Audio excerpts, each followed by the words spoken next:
안녕하십니까? 소쿨극장의 소리내어 읽거나 눈을 감고 듣기 코너입니다. 오늘은 남편이 양반에게 사채를 빌리고 갚지 못하자 그 부인이 대신 잡혀가서는 모진꼴을 겪는 조선시대에 실제로 있었던 이야기입니다. 정치란 원통함이 남지 않게 하는 것인데 그렇지 못한 때가 많은 것 같습니다. 구독과 좋아요 그리고 알람 설정 부탁드립니다. 재미있고도 좋은 글로 보답하겠습니다. 조선 제19대 임금인 숙종 3년 12월 16일 눈보라가 몰아치는 날이었다. 이날 한양 광희문 밖에서 소나무에 목을 메어 자살한 것처럼 보이는 여인의 시신을 지나던 사람들이 발견하여 한성부에 신고했다.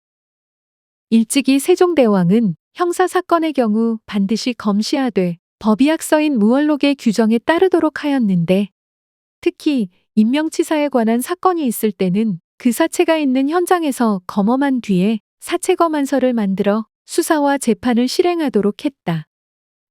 세종대왕이 법의학적 지식을 재판에 이용하게 한 것은 우리나라 사법제도사에서 획기적인 일이었다. 철저하게 조사하라는 지시가 한성부에서 내려왔기 때문에 나무에서 끌어내린 여인의 시신을 포도청 종사관과 포도부장, 군관, 의생 등이 모여 검험했다. 무얼록에 의하면 시신은 먼저 가만이나 멍석 위에 뉘어놓고 유관으로 검험해야 했다. 이때는 관아의 수령이 참여하여 시신의 상태를 일일이 기록했고 또 포도청 종사관과 한성부 남부의 관령도 참여했다. 이때 하급 구시라치인 서리에게 명하여 시신이 입고 있는 옷의 상태, 시체의 부패 정도를 일일이 기록하게 했다. 검시관들이 조사해 보니 여인의 목에서 목이 졸린 흔적이나 목 주위에 남는 상처가 발견되지 않았다. 목을 메어 자살하는 사람은 누구든지 자기도 모르게 발버둥을 친다. 따라서 목을 맨 나뭇가지에는 새끼줄에 의해 껍질이 벗겨지는 등 흔적이 남아 있어야 한다. 그런데 나뭇가지가 깨끗했다. 그뿐 아니다. 시신은 온몸에 멍이 들어 있었고 핏자국도 엉켜 있었다. 이것으로 보아 여인은 스스로 목을 맨 것이 아니라 누군가에 의해서 살해되었다는 것을 알 수 있었다. 여인의 신원을 조사해 보니 서소문 밖 칠패시장의 상인 김재원의 처 귀영이었다. 포도청은 즉시 피해자 신원 조사에 들어가 귀영의 친정어머니를 찾는 데 성공해 피해자 진술을 받았다. 귀영의 친정어머니가 울면서 포도청에서 진술했다. 사위 김재원은 참봉 이인안에게 비싼 이자로 사채를 빌려 썼으나 장사가 잘 안 돼요. 제 날짜에 갚지 못했습니다. 그러자 이인안이 간에 노비들을 보내 심히 핍박하고 횡포를 부렸습니다. 장사가 안 되니 갚을 길은 없고 견디다 못한 사위가 먼 친척에게 돈을 변통하러 갔습니다. 그 사이를 못 참고 이인안이 딸을 잡아다가 한 달 반 동안 자기 집 고방에 가둬놓고 온갖 매질을 다했습니다. 당시 포도대장은 9일로 한성부 우윤을 겸하고 있었다. 경노한 포도대장 9일이 영을 내렸다. 참봉 이인안이라는 자는 어찌 사사로이 사람을 가두고 죽이는가? 이인안과 그 집 하인들을 모두 잡아들이라. 이인안과 그 하인들이 모두 포도청으로 끌려왔다. 9일이 이인안을 직접 신문했다. 내가 사체를 징수하기 위해 김재원의 처 귀영을 고방에 가두고 채찍과 몽둥이로 때려 죽게 하였는가? 이인안은 범행 사실을 완강하게 부인했다. 당치 않은 말씀입니다. 소인은 그런 적이 없습니다. 9일이 다그쳤다. 귀영의 친정어미가 이미 모두 진술했다. 귀영의 어미에 의하면 너희 집으로 끌려간 뒤에 돌아오지 않았다고 했다. 그러니 너희가 살해한 것이 아니냐? 이인안은 펄쩍 뛰었다. 당치 않은 말씀입니다. 귀영이 스스로 목을 맨 것인데 어찌 소인에게 누명을 씌우는 것입니까? 스스로 목을 매달았다니 당치 않다. 검언을 통해 그 증거가 이미 낱낱이 드러났다. 종사관은 시체를 거만한 증명서인 시장을 가져와서 읽으라. 9일에 벼락을 치는 듯한 호통에 포도청 종사관이 시장을 가져와서 읽기 시작했다. 시인 귀영은 광희문 밖 소나무에 목이 매달려 있었으나 시신을 끌어내려 검험한 결과 목을 맨 흔적이 미미하고 귀영의 몸을 검험한 결과 겉으로 상처가 드러나지 않았으나 종이로 시체를 덮고 술찌개미를 바른 뒤에 산초나무 열매를 섞어서 빚은 술인 초주를 뿌리고 한참 후 종이를 걷어내고 살피자 뱀이 기어간 것 같은 푸른 멍이 등에 3곳, 허벅지에 4곳, 복부에 2곳 있었습니다.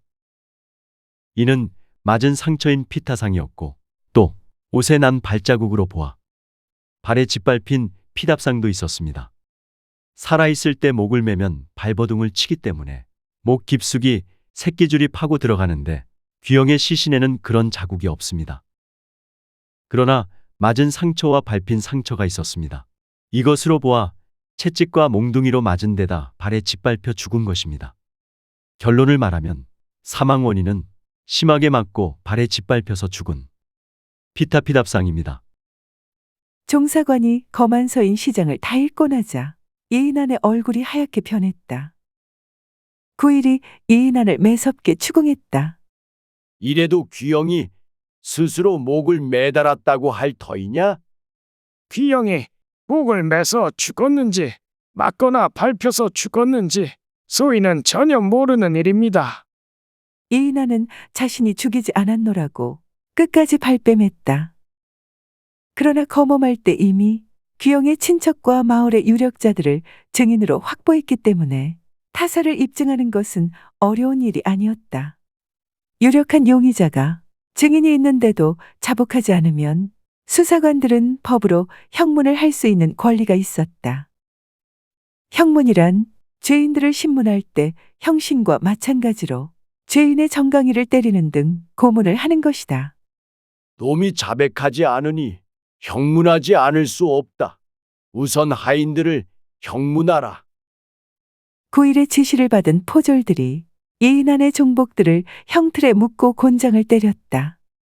이인안은 양반이었기 때문에 곤장을 맞지 않았다. 결국 이인안의 하인들만 곤장을 맞았고 몇몇은 맞아 죽었다.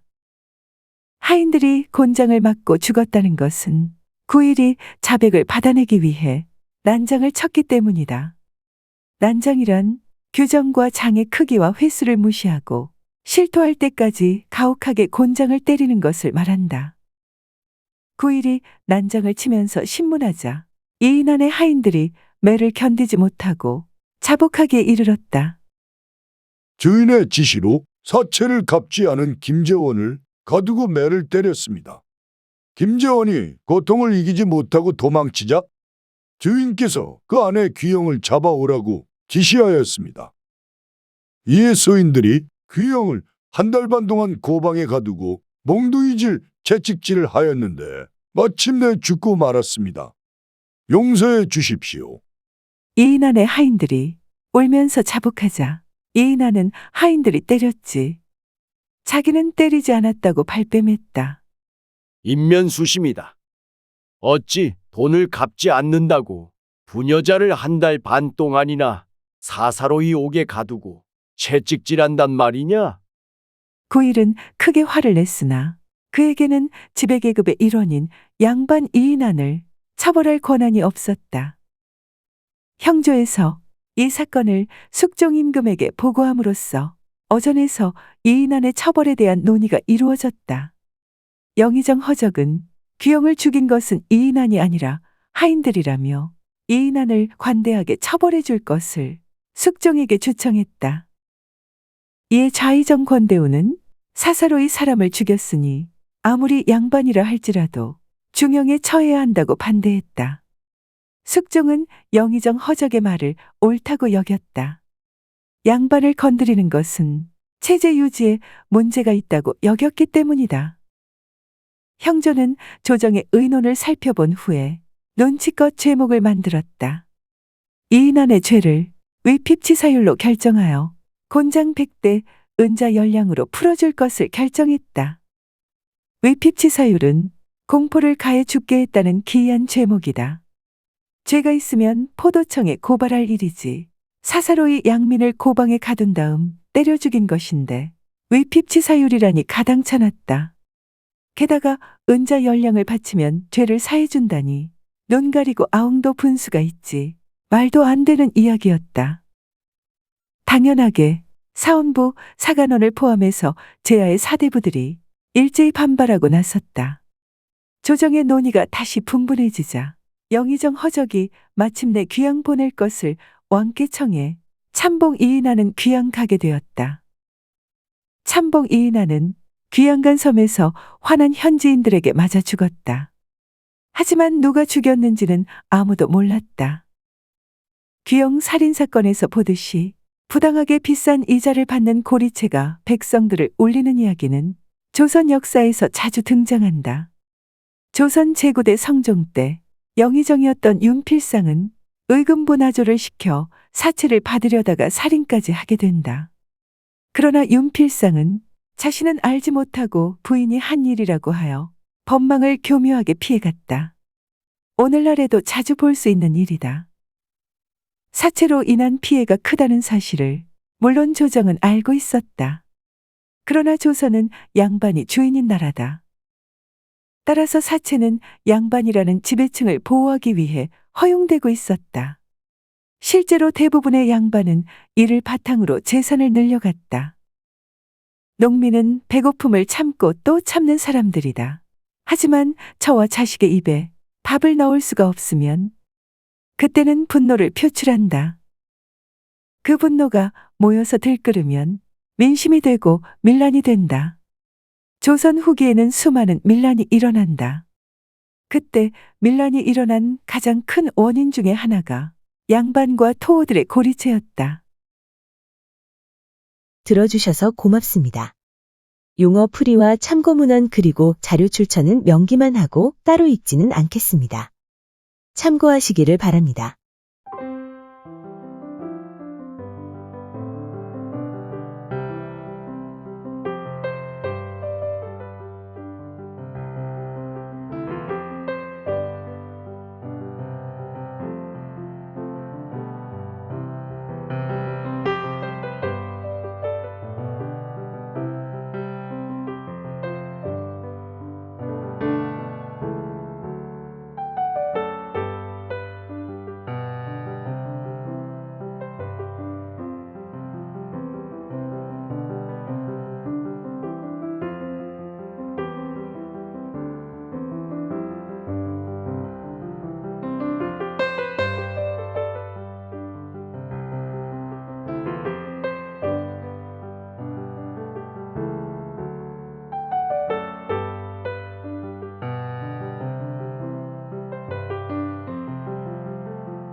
소우쿨 극장은 일주일에 2번, 매주 화요일과 토요일 오전 11시 전후에 이야기 올리는 것을 원칙으로 합니다.